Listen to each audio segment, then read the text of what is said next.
45º dia. Êxodo 39.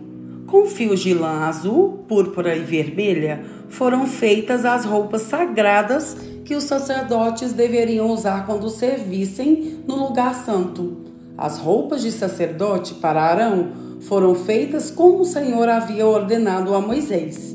Fizeram um manto sacerdotal de fios de lã azul, púrpura e vermelha, de linho fino e de fios de ouro. Fizeram lâminas finas de ouro batido, que foram cortadas em fios, para serem tecidos com o linho fino e com os fios de lã azul, púrpura e vermelha. Fizeram 2 alças para o manto, as quais foram presas nos seus 2 lados. O cinto, que passava pela cintura do manto, formava uma só peça com ele, e era feito dos mesmos materiais, como o Senhor havia ordenado a Moisés. As pedras de ágata foram preparadas e montadas em engastes de ouro, e com muita habilidade gravaram nas pedras os nomes dos filhos de Jacó. Colocaram essas pedras nas alças do manto sacerdotal para representarem as 12 tribos do povo de Israel, como o Senhor havia ordenado a Moisés.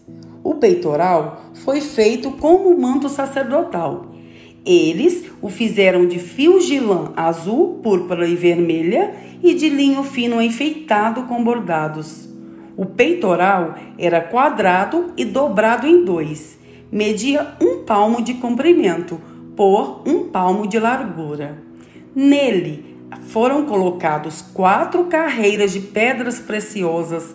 Na primeira puseram um rubi, um topázio e uma granada. Na segunda carreira, puseram uma esmeralda, uma safira e um diamante. Na terceira, puseram uma turquesa, uma ágata e uma ametista. Na quarta, um berilo, um ônix e um jaspe. Essas pedras foram montadas em engastes de ouro. Em cada uma dessas pedras estavam gravado o nome de um dos filhos de Jacó, para representar as 12 tribos de Israel. Com fios de ouro puro trançados fizeram cordões para o peitoral. Fizeram também 2 argolas de ouro e as prenderam nas pontas da parte de cima do peitoral. Passaram os 2 cordões de ouro nas 2 argolas e prenderam as 2 pontas dos cordões nos 2 engastes de ouro do peitoral, que foram presos nas 2 alças do manto, na parte da frente. Fizeram outras 2 argolas de ouro e as prenderam nas 2 pontas de baixo do peitoral, na borda do lado de dentro do manto. Fizeram mais 2 argolas de ouro e as prenderam nas pontas das 2 alças do manto, embaixo, na frente dele, perto da costura e acima do cinto. Como o Senhor havia ordenado a Moisés, com um cordão azul, eles prenderam as argolas do peitoral nas argolas do manto para que o peitoral ficasse preso acima do cinto e não se soltasse. A sobrepeliz, roupa que vai por cima do manto sacerdotal, era tecida inteiramente de fios de lã azul. No meio dela havia uma abertura para a cabeça. Essa abertura era rematada com uma tira de malha para que não se rasgasse. Em volta de toda a barra da sobrepeliz, colocaram aplicações em forma de romãs, feita de linho fino e de fios de lã azul, púrpura e vermelha. Fizeram também sininhos de ouro puro e os puseram entre uma romã e outra. Desse modo, a barra da sobrepeliz ficou enfeitada com uma carreira de sininhos intercalados com romãs, da seguinte maneira: um sininho, uma romã, outro sininho, outra romã, conforme o Senhor havia ordenado a Moisés. Fizeram túnicas de linho para Arão e os seus filhos, e a mitra, os chapéus, os calções de linho e o cinto tecido de linho fino e de fios de lã azul, púrpura e vermelha, enfeitado com bordados, conforme o Senhor havia ordenado a Moisés. Fizeram ainda de ouro puro uma placa para a coroa sagrada e nela gravaram a seguinte frase: separado para o Senhor. E amarraram a placa com um cordão de lã azul para prendê-la na parte de cima da mitra, como o Senhor havia ordenado a Moisés. Todo o trabalho da tenda da presença de Deus foi acabado. Os israelitas fizeram tudo como o Senhor havia ordenado a Moisés. Eles levaram a Moisés a tenda e todo o seu equipamento, os prendedores, as armações, as travessas, os postes e as bases. Levaram a coberta de peles de carneiro tingidas de vermelho, a coberta de peles finas, a cortina que separava o lugar santíssimo do lugar santo, a arca da aliança com as placas de pedra, os cabos e a tampa da arca. Levaram a mesa e todo o seu equipamento, os pães oferecidos a Deus, o candelabro de ouro puro, suas lamparinas, todo o seu equipamento e o azeite para as lamparinas. Levaram o altar de ouro, o azeite de ungir, o incenso cheiroso, a cortina da entrada da tenda, o altar de bronze com a sua grelha, os seus cabos e todo o seu equipamento, e a pia com o seu suporte. Levaram as cortinas do pátio, os seus postes e as suas bases, a cortina da entrada do pátio e as suas cordas, as estacas da tenda e todo o equipamento para ser usado nela.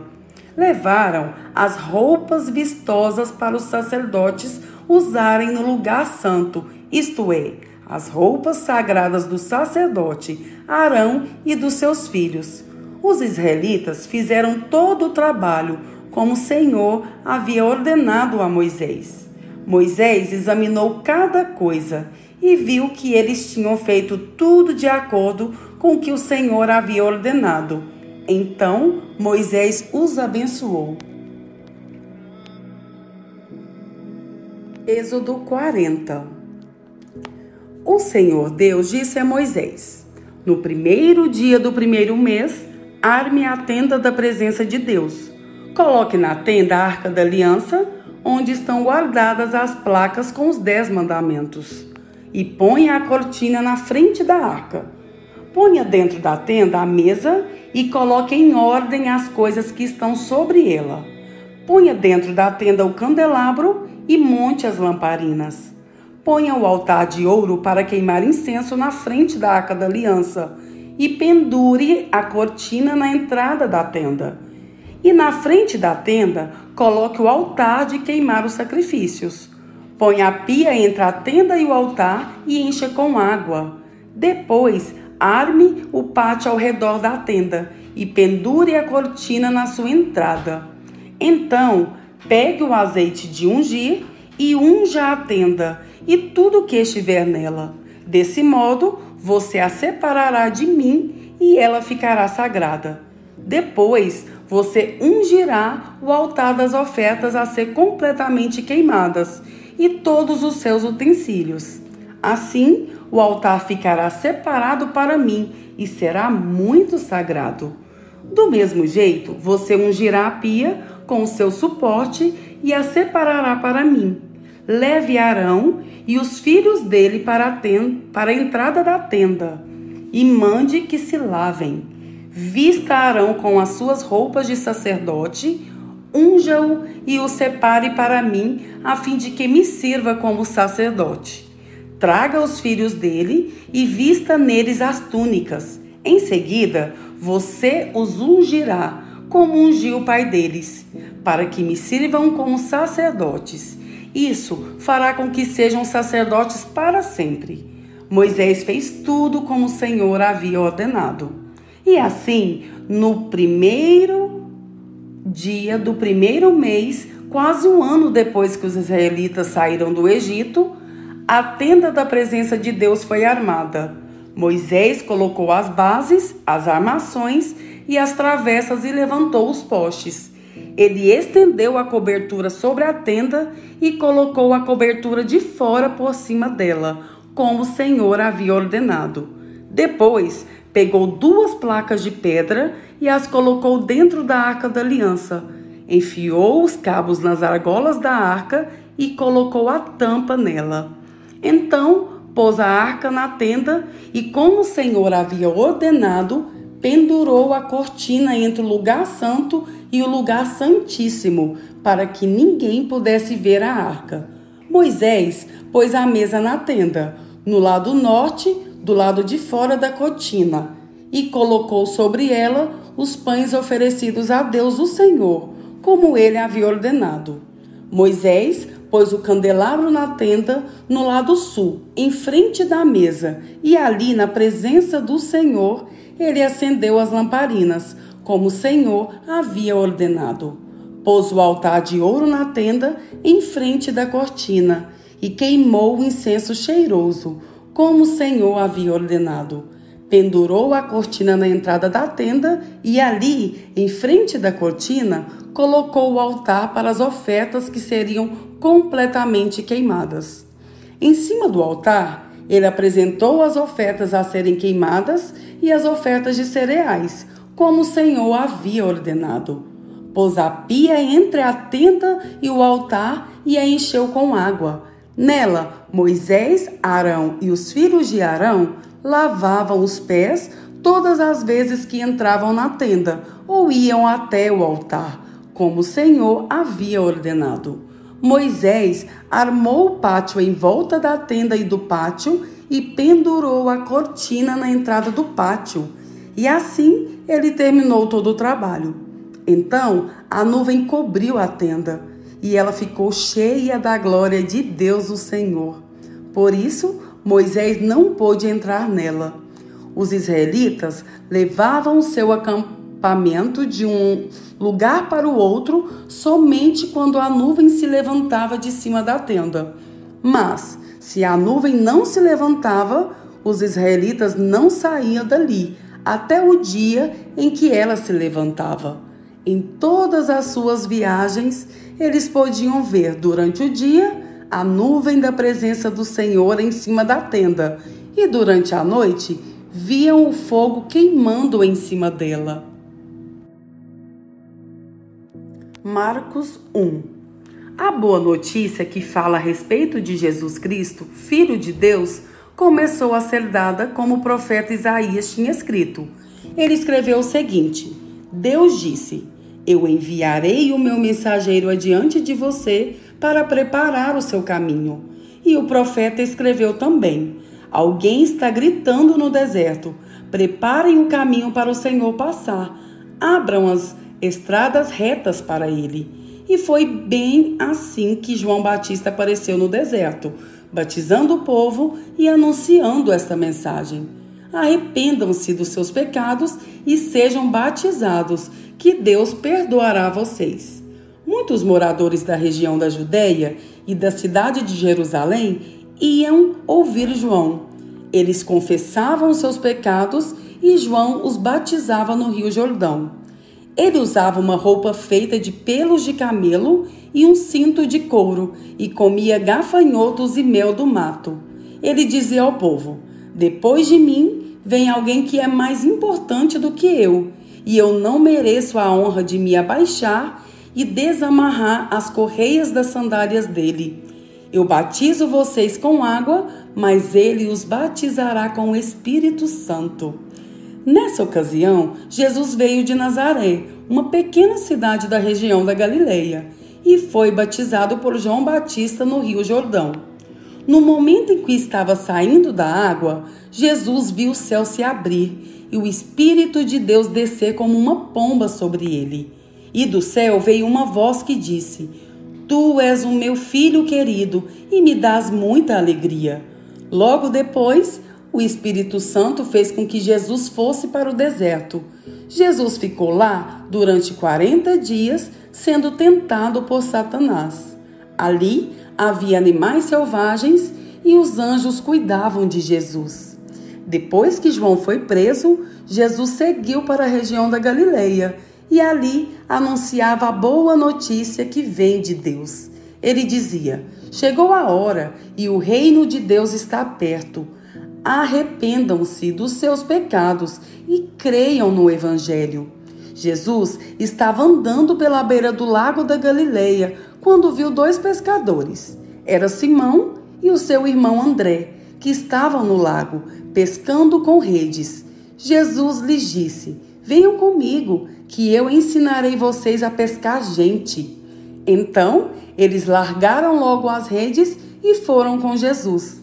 Um pouco mais adiante, Jesus viu outros 2 irmãos. Eram Tiago e João, filhos de Zebedeu, que estavam no barco deles, consertando as redes. Jesus chamou os 2, e eles deixaram Zebedeu, o seu pai, e os empregados no barco, e foram com ele. Jesus e os seus discípulos chegaram à cidade de Cafarnaum, e no sábado ele foi ensinar na sinagoga. As pessoas que o escutavam ficavam muito admiradas com a sua maneira de ensinar. É que Jesus ensinava com a autoridade dele mesmo e não como os outros mestres da lei. Então chegou ali um homem que estava dominado por um espírito mau. O homem gritou: o que quer de nós, Jesus de Nazaré? Você veio para nos destruir? Sei muito bem quem é você. É o santo que Deus enviou. Então Jesus ordenou ao mau espírito: cale a boca e saia deste homem. Aí o espírito sacudiu o homem com violência e, dando um grito, saiu dele. Todos ficaram espantados e diziam uns para os outros: que quer dizer isso?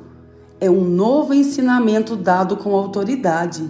Ele manda até nos espíritos maus e eles obedecem.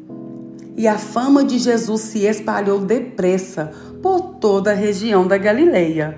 Logo depois, Jesus, Simão, André, Tiago e João saíram da sinagoga e foram até a casa de Simão e de André. A sogra de Simão estava de cama com febre. Assim que Jesus chegou, contaram a ele que ela estava doente. Ele chegou perto dela, segurou a mão dela e ajudou-a a se levantar. A febre saiu da mulher e ela começou a cuidar deles. À tarde, depois do pôr do sol, levaram até Jesus todos os doentes e as pessoas que estavam dominadas por demônios. Todo o povo da cidade se reuniu em frente da casa. Jesus curou muitas pessoas de todo tipo de doenças e expulsou muitos demônios. Ele não deixava que os demônios falassem, pois eles sabiam quem era Jesus. De manhã bem cedo, quando ainda estava escuro, Jesus se levantou, saiu da cidade, foi para um lugar deserto e ficou ali orando. Simão e os seus companheiros procuraram Jesus por toda parte. Quando o encontraram, disseram: todos estão procurando o Senhor. Jesus respondeu: vamos aos povoados que ficam perto daqui, para que eu possa anunciar o evangelho ali também, pois foi por isso que eu vim. Jesus andava por toda a Galileia, anunciando o evangelho nas sinagogas e expulsando os demônios. Um leproso chegou perto de Jesus, ajoelhou-se e disse: Senhor, eu sei que o Senhor pode me curar se quiser. Jesus ficou com muita pena dele, tocou nele e disse: sim, eu quero, você está curado. No mesmo instante, a lepra desapareceu e ele ficou curado. E Jesus ordenou duramente: olhe, não conte isso para ninguém, mas vá pedir ao sacerdote que examine você. Depois, a fim de provar para todos que você está curado, vá oferecer o sacrifício que Moisés ordenou. Então Jesus o mandou embora. Mas o homem começou a falar muito e espalhou a notícia. Por isso, Jesus não podia mais entrar abertamente em qualquer cidade, mas ficava de fora, em lugares desertos, e gente de toda parte vinha procurá-lo.